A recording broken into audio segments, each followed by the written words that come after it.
Ravi de vous retrouver pour ce tout nouveau numéro du Talk Afrique. Talk Afrique se consacre aujourd'hui à un thème très abordé et certainement l'un des plus importants qui a fait couler beaucoup d'encre depuis une décennie bientôt, l'entrepreneuriat.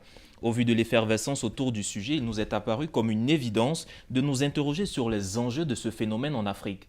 L'entrepreneuriat, effet de mode ou nouvelle alternative sur le continent africain.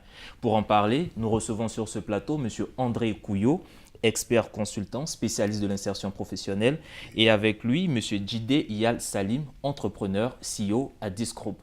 Messieurs, merci d'avoir accepté notre invitation. Alors, nous allons commencer par des chiffres. 60% de jeunes en Afrique seraient sans emploi. En outre, tous les ans, ce sont 10 millions de jeunes actifs qui rejoignent ce même marché de l'emploi saturé. En face, on nous parle de l'entrepreneuriat comme une voie, une solution pour résorber ce problème de l'emploi en Afrique. Selon vous, comment l'entrepreneuriat a évolué ces dernières années sur le continent africain? Monsieur André Couillot. Oui, non, merci beaucoup pour m'avoir invité.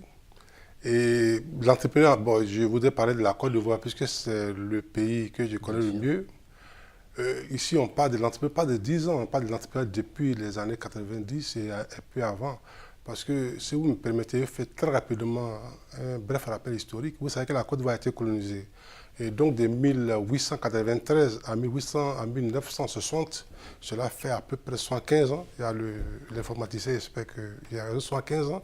75 ans de colonisation où la Côte d'Ivoire, où les Ivoiriens ont été privés de leur administration. Donc, à partir de 1960, lorsque la Côte d'Ivoire va avoir son indépendance, évidemment, les Français qui gèrent le pays avec les auxiliaires africains, les Sénégalais, les Guinéens et les autres, parce que nous, à notre temps, tous nos professeurs de mathématiques, en tout cas, en ce qui me concerne, étaient soit des Sénégalais, soit des Guinéens. Les Ivoiriens étaient peu dans ce domaine-là. Donc, les Ivoiriens vont à partir de 60, lorsque les autres vont partir, mais ils vont aller vers l'administration. Et aujourd'hui, on se rend compte, depuis les années 80, 85, 90, que l'administration est saturée. Alors, qu'est-ce qu'il faut faire? Et donc, aujourd'hui, la plupart des présidents, depuis, je peux citer le nom du président Bédier, jusqu'à aujourd'hui, le président Lassane et tous les autres qui sont passés, tout le monde s'intéresse à l'entrepreneuriat. Alors, la question que vous avez posée, c'est une bonne question, mais c'est une question qui me gêne un peu. Parce qu'il y a l'impression que les jeunes doivent être entrepreneurs parce qu'il n'y a pas de travail ailleurs. Et lorsqu'on pose la question de cette façon, ça devient plus compliqué parce que vous allez peut-être poser la question à notre ami Salim, mais être entrepreneur, ce n'est pas un jeu. On ne vient pas parce qu'on a échoué ailleurs, parce qu'on ne trouve pas un boulot classique, donc on crée son entreprise. Ça aussi, ça va expliquer peut-être un certain nombre de problèmes. Donc la Côte d'Ivoire parle de l'entrepreneuriat depuis très longtemps, depuis plus de 20 ans en tout cas, en ce qui me concerne. Et donc, ce n'est pas nouveau, ce n'est pas 10 ans, mais il y a longtemps. Si vous permettez, peut continuer ou bien vous souhaitez qu'il m'arrête là. Si, mais rapidement, je vais revenir vers vous tout à l'heure. Oui. Mais vous, M. Salim, vous-même, vous êtes entrepreneur. Déjà, comment cette aventure a commencé? Est-ce que c'était par défaut de trouver un emploi sur le marché ou bien vous venez pour répondre vraiment à une problématique, à un besoin spécifique des consommateurs? C'est le second cas. C'est le second cas parce que, contrairement à la plupart des jeunes qui se retrouvent dans l'entrepreneuriat, qui suivent un process, c'est-à-dire un parcours d'abord d'employés et d'acquisition d'expérience jusqu'à la création de leurs propres entreprises. Moi, dès que j'ai quitté l'école, je me suis lancé dans l'entrepreneuriat. Je n'ai même pas passé par l'étape intermédiaire où il fallait avoir de l'expérience dans les entreprises avant d'entreprendre. Pourquoi? Pourquoi? Parce que je peux clairement vous dire que l'entrepreneuriat, c'est quelque chose d'inné en soi. C'est vrai qu'on n'a pas l'habitude d'aller en profondeur dans cette explication-là de l'entrepreneuriat. On ne peut qu'être entrepreneur. Tout le monde ne peut pas être entrepreneur, ça c'est sûr.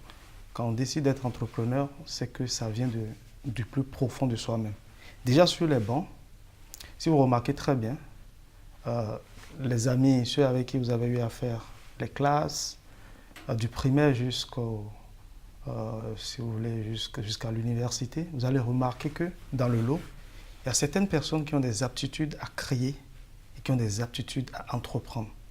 Déjà sur les bancs, c'est des gens qui créent de petits business. Pour ma part, la plupart du temps, il y en avait qui fabriquaient des produits et qui venaient vendre à leurs collègues à l'école. Il y en a qui, pendant que les autres sont très assidus dans l'acquisition de savoir, Eux, ils sont là, ils rêvent, ils pensent à créer. Déjà, ça voudrait dire que l'entrepreneuriat, c'est quelque chose d'inné dans un premier temps. Et si vous avez de la chance, si vous parvenez à cultiver cela, très facilement, vous vous lancez dans l'entrepreneuriat sans pour autant passer par le cursus classique.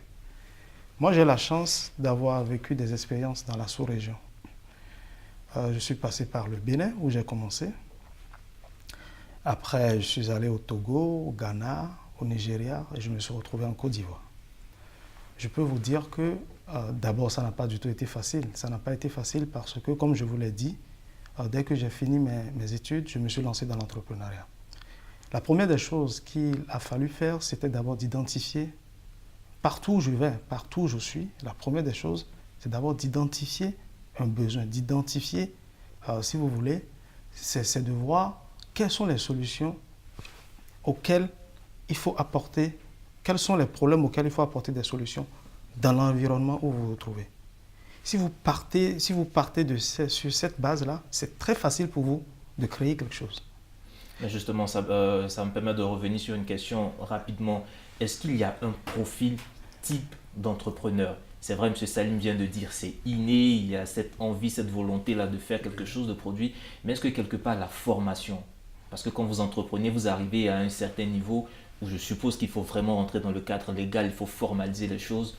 Est-ce que c'est simplement inné ou la formation? Non, mais vous posez là une question pertinente. Je voulais me répondre sur ce qu'il vient de dire. Il a dit que tout le monde ne peut pas créer une entreprise. J'ai une perception un peu contraire. Je suis enseignant, je suis chercheur. J'ai même écrit un livre tout à l'heure, j'ai envoyé, mais bon, voilà. Le dernier livre, c'est « Je vais créer mon entreprise ». Et il y a une étude qui a été faite sur 1400 chefs d'entreprise. On s'est rendu compte que tout le monde peut créer une entreprise à condition d'avoir un profil qui se ressemble. L'un des profils, l'un des éléments à l'intérieur, c'est-à-dire qu'il faut être opportuniste, il faut être courageux, il faut être déterminé, il faut avoir le flair, parce qu'on n'apprend pas tout en fait. Et on n'apprend pas tout, mais il y a un monsieur qui a écrit un livre en Côte d'Ivoire, c'est M. Maurice Koué, et je prends il y a un titre, mais c'est plus long, mais il a dit le modèle du là. Parce qu'en Côte d'Ivoire ici, toutes les ethnies ne sont pas forcément entrepreneurs, n'ont pas forcément la culture entrepreneuriale. Lui, peut-être, il y allait directement, ça lui réussit, mais parce que, certainement, si vous lui posez peut-être la question, il y a des parents qui l'ont vu vendre, je ne sais pas moi, de la cola, de la cigarette, parce que comme ça, la plupart des gens commencent. Il veut devenir un transporteur, mais il est d'abord apprenti, baka, ou bien apprenti, enfin, et puis après, il devient chauffeur, et après, il commence à acheter, il devient transporteur. Donc, il commence. Ça va de père en fils. Donc, c'est les exemples qu'on peut suivre en Côte d'Ivoire ici. Donc, oui, ça peut être inné lorsque vous avez l'avantage de faire partie d'une communauté qui a l'avantage de faire le commerce depuis l'enfance et donc qui se transmet de génération à génération. Mais vous pouvez le faire par la formation si vous n'êtes pas de cette culture-là. C'est mon cas. Bon, moi, personnellement, je suis d'une famille, j'ai un grand frère qui est très connu en Côte d'Ivoire, qui a créé une entreprise, voilà, donc qui l'a fait, et c'est lui, j'ai voulu tricher. Mais en fait, en réalité, il a dit une chose, quand vous trichez, ça marche difficilement, parce que vous n'avez pas forcément le même profil dont je viens de parler. Vous n'avez même pas les mêmes rapports avec l'argent, vous n'avez pas la même rigueur, vous n'avez pas le même flair. Et donc, en voulant faire comme papa, ou comme maman, ou comme le grand frère, en général, le taux d'échec est beaucoup plus élevé que celui qui a appris depuis le bas âge. Il a vu toute une génération de parents qui ont réussi. Il a ce soutien. Je ne sais pas si on va en parler, mais il a ce soutien. Le soutien n'est pas forcément financier, contrairement à ce que les jeunes pensent. Ce n'est pas forcément financier. Le soutien aussi, c'est le coach. C'est papa, c'est le grand frère, c'est maman. Ou bien c'est quelqu'un que vous ne connaissez pas, mais à qui vous voulez ressembler. Et vous lisez son parcours. Et ça vous forme, ça vous formate. Et ça vous forge un caractère. Et donc, en Côte d'Ivoire, ce qu'on appelle communément de façon abusive, les Dioula, ils ont cet avantage par rapport aux autres. Et donc, les Ivoiriens ont intérêt à tricher pour ceux qui veulent créer leur entreprise. Voilà, c'est ça que je voulais dire. Donc, pour répondre précisément à votre question, on peut être entrepreneur de père en fils, parce qu'on a eu cette culture, mais par la formation, c'est beaucoup aujourd'hui, il y a des universités qui donnent le cours en entrepreneuriat aux étudiants. Mais je pense qu'il faut même commencer par le primaire, mais l'État de Côte d'Ivoire a commencé déjà par des écoles pilotes à former les jeunes en entrepreneuriat. Nous, lorsqu'on était tout petits, on faisait des coopératives, on vendait des locaux, comme il a dit tout à l'heure. Mais c'est ça, c'est l'entrepreneuriat. Il n'y a pas une génération spontanée. Or, en Côte d'Ivoire, la plupart de nos jeunes frères, ils aiment des expressions chap-chap. En même temps, mieux, tout près n'est pas loin. Mais un entrepreneur, tout près ne peut pas être loin. C'est pas comme ça. Il n'y a pas de génération spontanée. Il faut cultiver, il faut travailler, il faut échouer. Même l'échec, en réalité, c'est dans nos pays francophones que l'échec est une fatalité. Mais dans les pays anglo-saxons, l'échec, c'est la formation. L'échec, c'est le premier niveau même de l'entrepreneuriat. Un entrepreneur qui n'a pas encore échoué, c'est alléluia, mais c'est peu évident. L'échec, c'est la formation. C'est la formation. Vous, aujourd'hui, vous êtes entrepreneur, les activités avancent quand même bien. Vous avez subi des échecs ou bien dès que vous êtes parti, ça a été la croissance tranquille? Non, pas du tout. Comme il a dit, l'échec, franchement, c'est ce qui forge l'entrepreneur. Merci. Et sans vous mentir, c'est vrai que le déficit qu'on a à passer par le process classique, c'est-à-dire passer par l'employé, apprendre, acquérir de l'expérience et devenir entrepreneur. Ce déficit, si vous voulez, on le comble par justement les échecs qu'on a dans son parcours, dans sa vie d'entrepreneur. Moi, quand j'ai commencé, je ne vous cache pas que j'ai dû fermer 2 entreprises avant de me retrouver avec la première qui, si vous voulez, je peux dire, a marché. Les 2 premières entreprises, les raisons, elles étaient simples. Il y avait un manque d'expérience, c'était normal. Je vais entreprendre dans quelque chose que je n'ai jamais fait. Donc, c'est tout à fait normal que je puisse être confronté à des difficultés auxquelles tous les jeunes entrepreneurs sont confrontés aujourd'hui. Donc, ça a été très dur. On a dû fermer. Et au fur et à mesure, on apprend de ces échecs, au fait. On se rend compte que voilà comment ça marche, voilà ce qu'il faut faire, voilà ce qu'il ne faut pas faire. Et d'expérience en expérience, on finit par justement réussir quelque chose. Mais pendant qu'on pense, quand vous réussissez cette première expérience, vous allez peut-être penser que, tiens, j'ai trouvé la solution, j'ai le bon bout. Mais c'est une erreur de penser que c'est fini, c'est terminé. En réalité, c'est là que ça commence. Alors donc, il y a le facteur inné, mais aussi l'expérience qui vient rejoindre donc quelque peu la formation, c'est ce que vous étiez en train de dire tout à l'heure. Il y a un chiffre ici qui me façonne un peu. Récemment, le ministre du Budget a dit qu'il y avait près de 7000 emplois qui étaient créés chaque mois en Côte d'Ivoire. En plus de cela, on a vu le rapport du Centre de promotion et d'investissement en Côte d'Ivoire qui donne de gros chiffres vraiment sur les entreprises qui sont créées en Côte d'Ivoire. Mais on ne nous dit pas quelles sont ces entreprises-là qui ferment aussi ces mois. Quelle est la réalité des entreprises naissantes, des nouveaux entrepreneurs en Côte d'Ivoire? Oh non, mais c'est une question très précise. Malheureusement, il n'y a pas de réponse précise. Je suis un consultant. Lorsqu'il parle, il doit avoir les réponses précises. Mais ce que je peux vous dire par des informations recoupées, c'est qu'en Côte d'Ivoire, c'est vrai, il y a beaucoup d'entreprises qui se créent. Mais en réalité, il y a peu qui sortent. Même par exemple, une entreprise qui s'est créée, il y a 100 entreprises, pour être précis, qui sont créées aujourd'hui, combien qui vont ouvrir demain? Autour de 40% en réalité. Et les 60% sont encore dans l'antichambre, qui n'ont même pas encore eu leur bureau, parce qu'ils ont facilité la grande entreprise. Donc avec 20 000, quelqu'un peut créer une entreprise, avec 200, on peut créer une entreprise.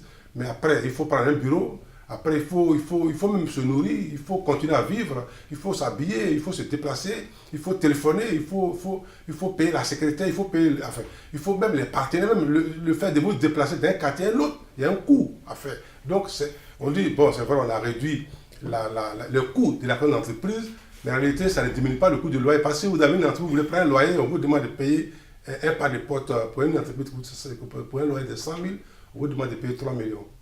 Ça, ce n'est pas du tout évident pour un jeune entrepreneur. En même temps, quand vous demandez de payer 3 millions, mais il faut payer le loyer, il faut payer les cautions.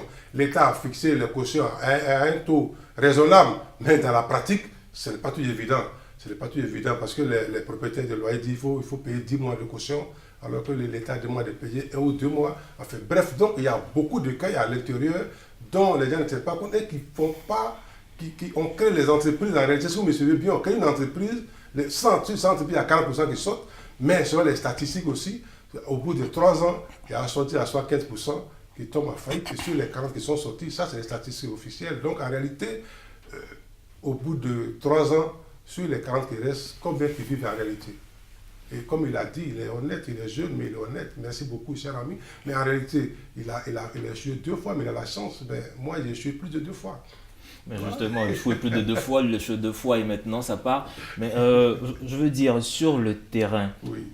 est-ce que les conditions, la législation incitent vraiment les jeunes à investir, à entreprendre? Je reviens rapidement sur les chiffres. Effectivement, c'est vrai qu'on a des chiffres. En 2018, par exemple, le guichet unique, le CPC en Côte d'Ivoire, a annoncé la création de plus de 7000 entreprises au premier semestre de 2018. Vous imaginez 7000 entreprises. Si on part du principe que ça suit le même cours, on se retrouve à plus de 14 000 entreprises par an.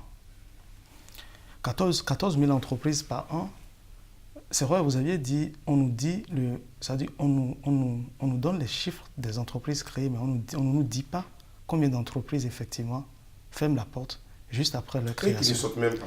La plupart du temps, ce que moi j'ai remarqué, moi je parle toujours par expérience, ce que j'ai remarqué c'est que si vous voulez, les jeunes, parce que c'est mon cas, parce que c'est notre cas, c'est le cas de ma génération, ont l'habitude de créer des entreprises par opportunité.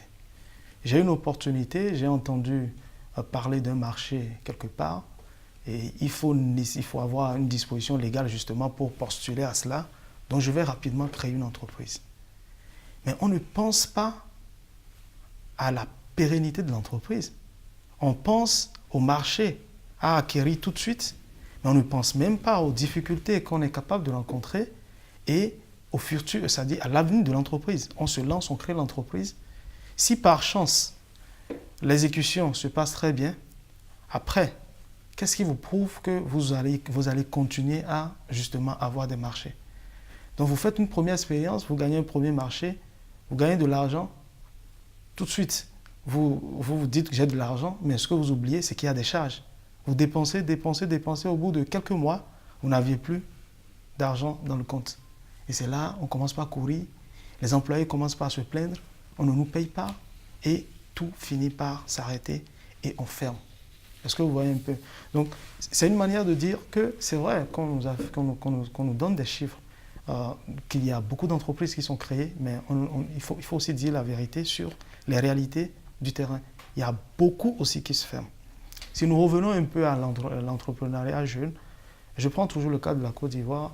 Entre 2015 et 2017, il y a l'État de Côte d'Ivoire qui a accompagné en financement plus de 41 000 jeunes entrepreneurs.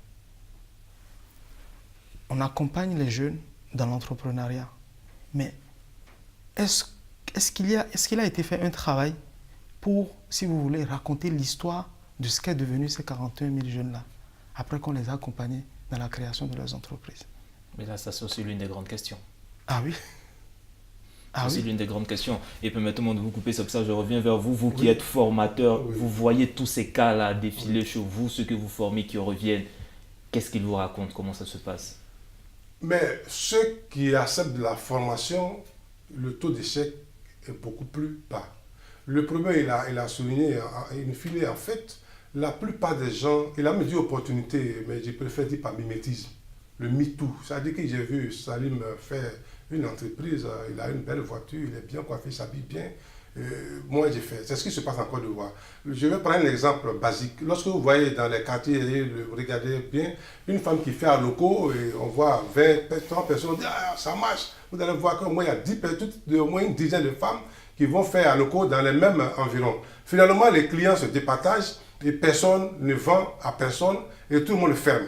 Et lorsque vous voyez, vous regardez bien, vous allez voir qu'il y a beaucoup d'entreprises qui vendent les habits parce qu'on dit ça marche. Vous allez voir qu'aujourd'hui, il y a beaucoup d'officines qui ouvrent pour faire les manucures, pédicures.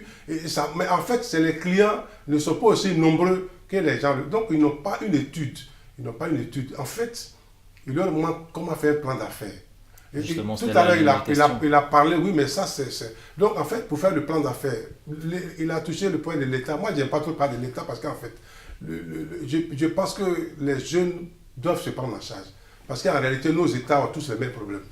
Quelqu'un qui demande l'argent à travers le monde entier, je ne suis pas sûr qu'il soit la personne la mieux indiquée pour aider d'autres personnes. En réalité, c'est ça le vrai problème. Mais, et puis l'État en Côte d'Ivoire fait beaucoup, mais il a dit 41 000, d'accord. Mais combien qui sont restés? Est-ce qu'on les a formés?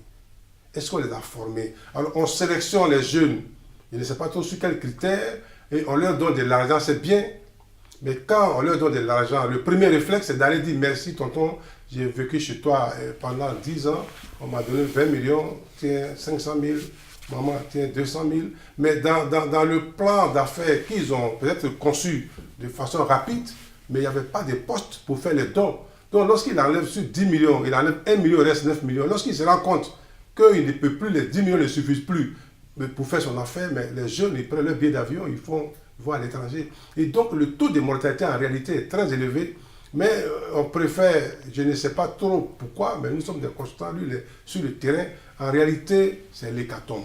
Les entreprises qui ne voient pas le jour sont encore plus nombreuses que celles qui voient le jour et qui meurent. Parce qu'il y a sur 100 entreprises, 40% sont sortis, mais les 60%, peut-être qu'ils n'ont jamais vu le jour, qui ont leur lieu de commerce, qui ont tous les papiers, mais qui sont à la maison et qui ne travaillent pas. Donc en réalité, ça fait sourire, mais l'État devrait faire un effort. Moi, je souhaite, je ne sais pas si on va en parler, mais je souhaite que l'État récupère les gens qui ont... Je n'ai rien contre les jeunes, je forme les jeunes, mais les jeunes à qui on donne de l'argent immédiatement, comme il a dit, l'expérience, ils n'ont pas l'expérience. Et ils n'ont jamais travaillé. Et donc, ils ne savent pas que, même si tu as 10 millions, ça peut fondre comme du beurre en moins de 2 ou 3 jours. Ça, si on entend, il peut vous donner les statistiques même qui me concernent. 50 millions, c'est rien du tout pour un homme d'affaires.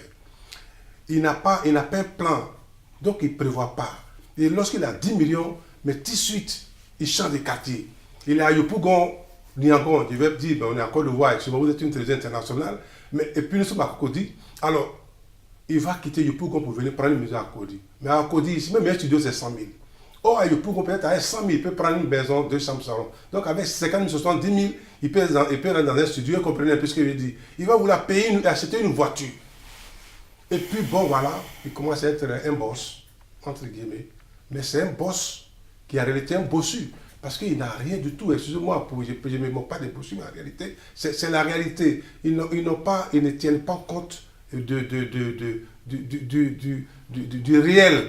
Et ils vivent sur du virtuel. Et puis un matin, il se rend compte que l'argent ne suffit plus. Il ne peut plus payer, comme il a dit, la secrétaire. Il ne peut plus payer. Même la secrétaire, il faut laisser les secrétaires. On peut négocier. On ne négocie pas la CIE. Si, et ça, c'est la réalité avec les entrepreneurs. Pour vous, Salim, qui êtes sur le terrain, et ma dernière question, l'accès au financement pour vous, pour démarrer, est-ce que ça a été évident? Non, pas du tout. Ça n'a pas du tout été évident. Comme beaucoup d'autres entrepreneurs, jeunes entrepreneurs, il faut dire que l'accès au financement, honnêtement, c'est très, très, très dur. C'est très dur dans la mesure où parfois on pense même que c'est peut-être un manque d'expérience de sa société qui fait qu'on ne nous prête pas de l'argent. Mais moi, j'ai eu des sociétés qui ont fait plus de 5 ans d'expérience, qui ont fait des chiffres d'affaires au-delà des centaines de millions. Mais j'ai eu du mal à quand même faire des levées de fonds auprès des banques où on a permanemment quand même fait tourner le compte. Donc c'est une manière de vous dire que franchement, à ce niveau, il y a un gros problème. Il y a un gros problème de financement des jeunes. Moi, ce que j'ai l'habitude de conseiller aux jeunes, c'est que, enfin, de conseiller à tout le monde d'ailleurs, c'est quand vous voulez vous lancer, honnêtement, n'allez pas vers les voies, si vous voulez, les solutions bancaires de prêt pour démarrer. Non. Il vaut mieux se focus sur la plupart du temps déjà son entourage dans un premier temps. C'est le love money, c'est la famille, c'est les investisseurs, c'est les business angels qui aujourd'hui de plus en plus ont confiance aux entrepreneurs jeunes et qui financent justement des projets à risque. Donc c'est ce que moi je peux conseiller pour ce qui est du financement, pour avoir vécu l'expérience. Un conseil qui est partagé déjà sur Média 1 TV. M. Couillot, rapidement, si vous avez un mot de fin en 20 secondes. Oh oui, non, mais en réalité, il a presque tout dit. Mais en Côte d'Ivoire, la plupart des banques ne sont pas des banques d'investissement, c'est des banques commerciales. chers jeunes, c'est des banques commerciales. Donc leur rôle, c'est des banques. Un commerçant, il vend ce qu'il a. La banque vend de l'argent. Donc on ne prête pas à ceux qui n'ont pas d'argent. Donc la plupart des jeunes qui n'ont pas de projet, j'ai un projet souvent, mais ils n'ont pas de projet, ce n'est pas des idées. En réalité, c'est des idées, encore comme souvent, ce n'est pas des idées, c'est des rêves. Parce qu'il y a le rêve, il y a l'idée, il y a le projet. Quand vous dites j'ai un projet, vous demandez le business plan, il n'y en a pas. Quand tu prends le business plan, c'est mal fait. Donc ce n'est pas des business plans bancables. Parce que des jeunes qui conçoivent des business plans à 25 000 à 50 000 francs, croyez-moi, aucune banque ne peut prendre au sérieux un tel montage. Un plan d'affaires, ça coûte de l'argent. Donc la plupart des jeunes ne sont pas prêts, ils ne sont pas outillés et ils pensent que les banques vont leur donner de l'argent. Moi, je leur conseille plutôt, je suis enseignant dans une université, mais croyez-moi, les jeunes ont des smartphones de 600 000. Lorsque vous demandez de lever la main pour combien qu'il y a un compte bancaire, un compte dans une microfinance, je vous assure, il y a moins de 10 qui lèvent la main. Alors, c'est dessus que nous allons nous arrêter. C'est la triste réalité de la jeunesse et de l'emploi, si on peut le dire, de l'entrepreneuriat. Alors, vous l'avez compris, passer du rêve à l'idée, de l'idée au projet, il y a beaucoup de choses à faire. Donc, avant de se lancer dans l'entrepreneuriat, il faut bien regarder la formation, les structures, tout au tout. Avant de se lancer, l'entrepreneuriat n'est pas un effet de mode. Nous étions aujourd'hui avec M. André Couillot, expert consultant, spécialiste de l'insertion professionnelle, et avec lui, M. Djide Yal Salim. Merci encore pour votre contribution. L'information se poursuit sur Média TV, agréable suite au programme sur nos antennes.